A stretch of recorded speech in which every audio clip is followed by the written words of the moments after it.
I'm here at Scripps Skincare with founder and dermatologist of over 30 years, Associate Professor Greg Goodman. And today we're talking about the topic of pores and why people hate them so much.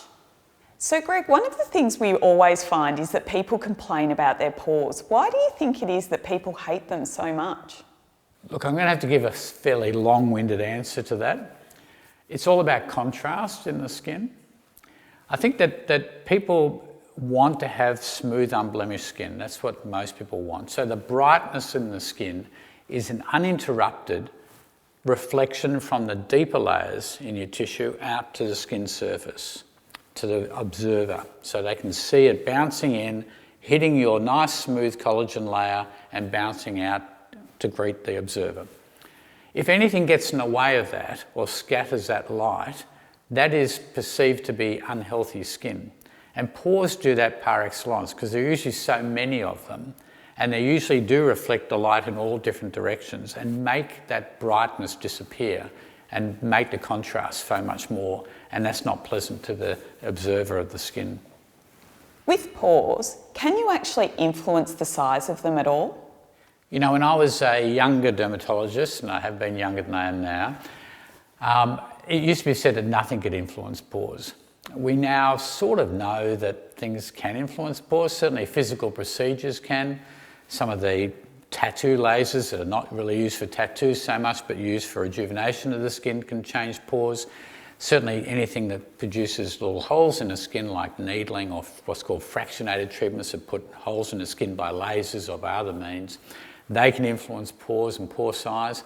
And some of the skincare cosmetics can actually influence pores and pore size as well, such as vitamin B3. Does oily skin and enlarged pores always go hand in hand? And if so, are the products designed to treat one always going to be able to treat the other? Oil has to come from somewhere, and it runs usually in an enlarged sebaceous gland, oil gland, that runs into a very small little tube that goes to the surface, which is a hair follicle. You don't see the hair follicle, but you see it as a pore.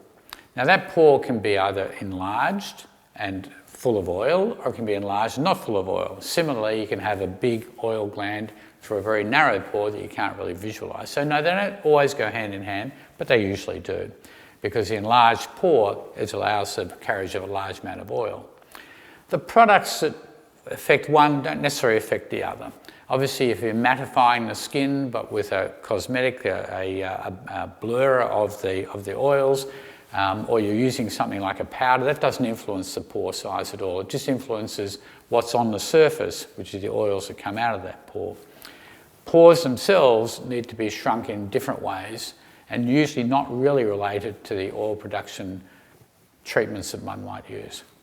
Are enlarged pores and blackheads related?